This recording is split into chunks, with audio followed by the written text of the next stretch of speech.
Çiçek mi? Evet. Tabii artık çiçekler oldu bir tane. Bak burada da var.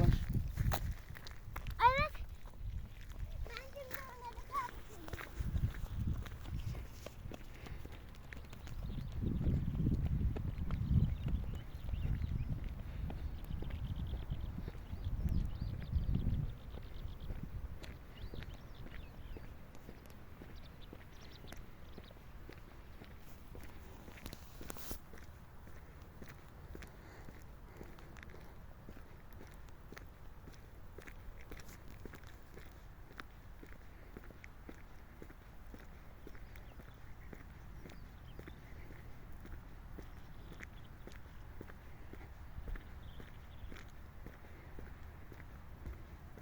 Yolun kenarında bekle bir tane.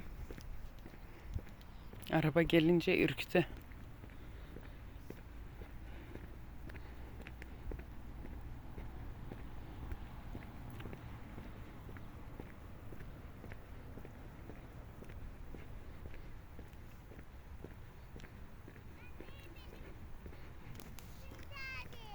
Tamam.